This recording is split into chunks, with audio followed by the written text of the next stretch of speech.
준비한 질의하기 전에 권익위원장님 한 가지 자료 요청하고 가겠습니다. 방금 장철민 의원 질의하신 거 문의했던 거 있습니다. 네네.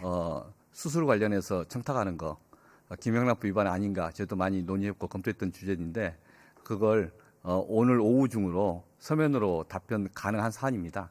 이거 1시간 안에 답변 못하면 무능한 거고 일 그만두셔야 됩니다. 네. 그 상황에 대해서 서면으로 제출 바랍니다.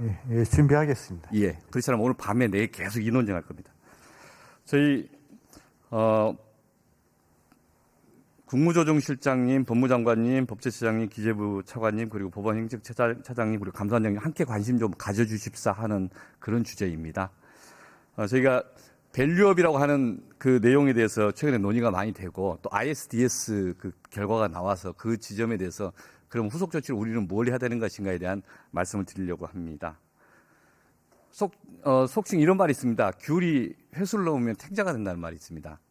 그런데 현재 정부에서 이야기하고 있는 밸류업 정책이 꼭 이런 격이 아닌가 저는 문제제기를 하고 있습니다. 밸류업이라는 게 일본의 밸류업 정책이 이 한국으로 넘어오면서 탱자가 됐다 해서 저는 그런 비판을 하는데 일본의 밸류업 정책의 핵심은 기업 지배 구조를 개선하고 그리고 경영진 또는 이제 이사들이 주주나 이해관계자들의 입장에서 종합적으로 고려해서 의사결정을 한다는 겁니다. 그런 기업 문화를 만든다는 겁니다. 그래서 기업 총수에 충성하지 않고 다수 이해관계자들, 주주를 위해서, 투자자를 위해서 의사결정을 하면은 그게 주식 가치가 상승한다. 이런 이제 오랜 정책의 성과를 우리나라가 가져온 것이죠.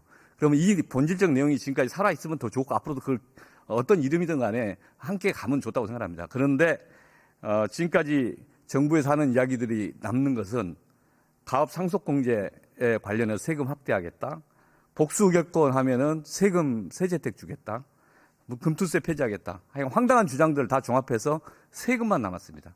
밸류업 일본에서의 귤이 한국에 오니까 탱자가 되고 말아버렸습니다. 그래서 우리 국민들이 투자자들이 특히 문제제기 하는 것 중에 대표적인 게 총수에 충성하면서 두 회사 간의 계열사 간에 합병하거나 또는 기업 분할해서 복수 상장하거나 또는 주식 교환하는 이런 거 아니겠습니까? 삼성물산 합병의 문제, 그 다음에 두산 밥켓과 로보틱스 주식 교환하는 사례들 지금 이제 무산된다고 발표했지만 LG와 물적 분할 이 많은 문제도 있었습니다. 이런 행태들이 반복되지 않도록 한 것 그게 지배구조 개선이고 지배구조 개선을 위한 상법 개정 또는 충실 의무 이복현 원장은 잘 문제제기 하셨었습니다. 그런데 어느덧 그 문제식은 다 사라지고 세금 문제만 나왔습니다. 여전히 회사 지배구조 개선에 대해서 관심을 가져야 된다는 말씀을 좀 드리고 삼성물산 합병 과정은 그중에 하나의 의제로서 우리 사회에서 계속 토론해야 한다고 생각합니다. 그리고 이 문제가 더 나아가서 삼성물산 합병 문제는 현재 국가에게 앞으로 후속 조치를 뭘 할 것인가를 묻고 있기 때문에 이 자리에서 함께 점검했으면 합니다. 화면 보시겠습니다.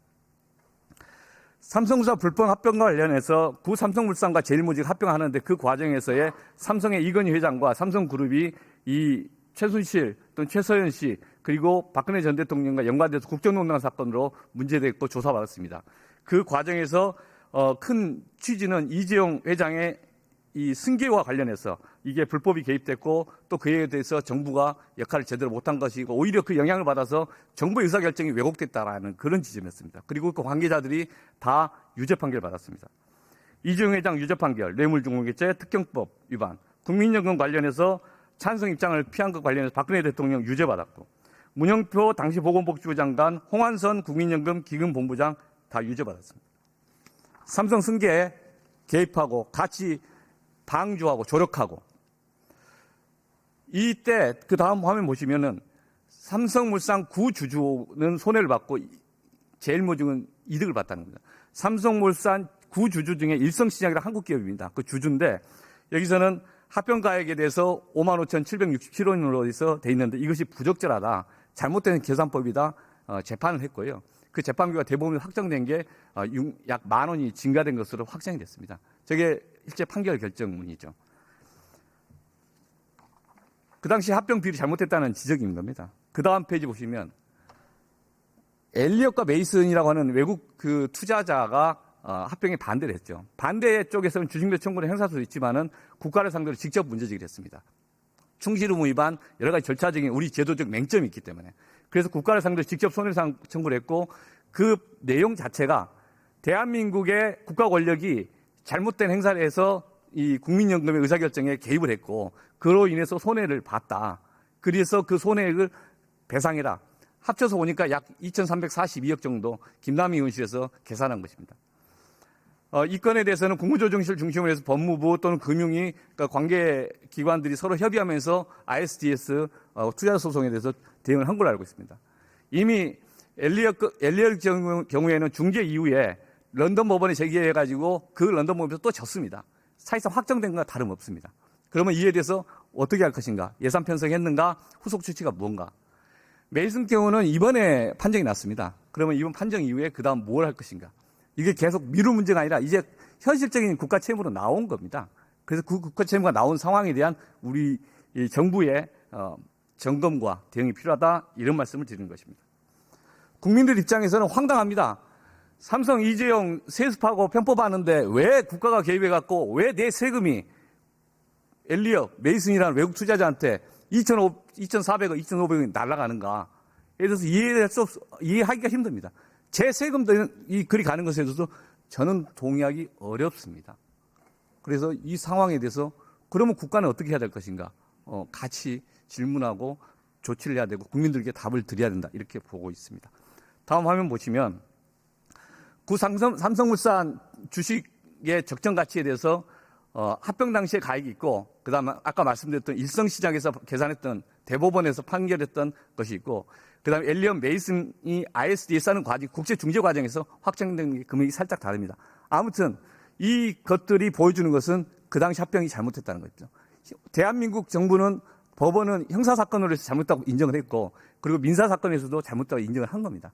그리고 그 과정 속에서 대한민국 정부는 약 2,300억, 400억 정도의 지금 채무가 발생한 거죠.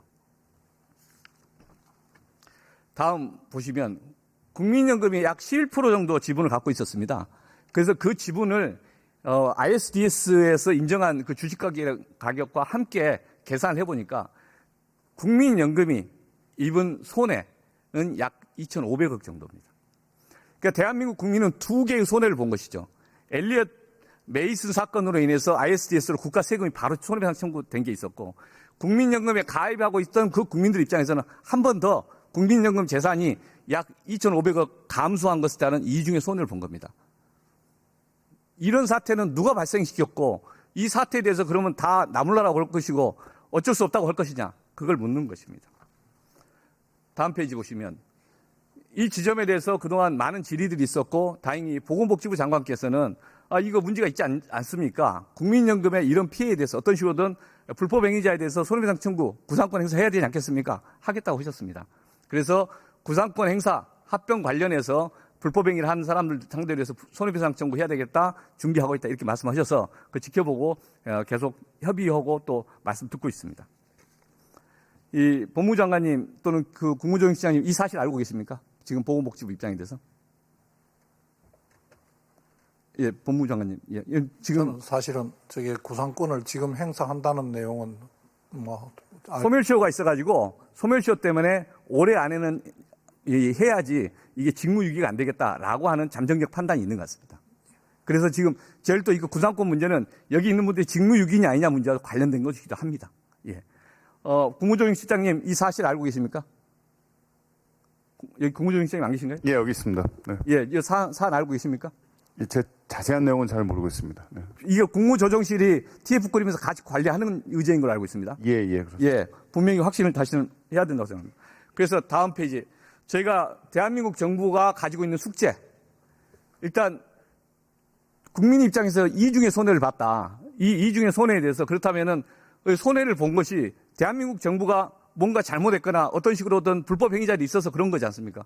그러면 이에 대해서 공무원도 만약에 국민들에게 중대한 손해를 발생했다면 구상권 행사가 있지 않습니까? 고의 중과실이 있으면. 그렇다면은 이 사항에 관련된 사람들, 불법 행위자들에 대해서 구상권을 행사해야 된다라고 보는데 지금 이 지점에 대해서 법무부 장관님 어떻게 보십니까? 저희들 지금 ISDS 관련된 소송은 아직도 확정되지 않고 확정되는 그러니까 한 건은 거의 사실상 확정된 상태입니다. 아직 지금도 확정된 걸 전제로 한다면 어떻게 해야 됩니까? 그러면 확정된 걸 전제로 한다면 거기 그렇게 되면 예, 구상권 행사 해야 됩니까 말아야 됩니까? 여부를 검토해서 해야 된다면 할 겁니다. 만약에 안 한다면 직무유기 아닙니까?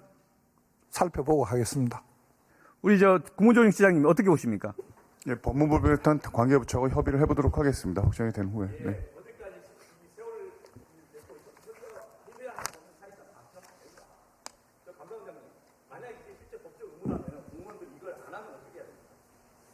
법적 의무라면은 저희 뭐 한번 거기에 대한 책임을 져야 되겠죠. 기본적으로 이게 고의 불법행위, 고의 관련 불법행위 없었고 그런 심사가 손해를 본 겁니다. 그럼 손해를 본 거라면 그 손해를 본 것에 대해서 부당성을 해야 되는 거 않겠습니까? 공무원 입장. 그거 지금 말씀하신 관계 잘 살펴보도록 하겠습니다. 예. 그래서 만약 안 한다면 다 직무입니다. 이건 예, 예. 네. 네, 오기영 의원님, 네, 수고하셨습니다. 다음은 존경하는 경기 화성시 의뢰 이준석 위원께서 질의하시겠습니다.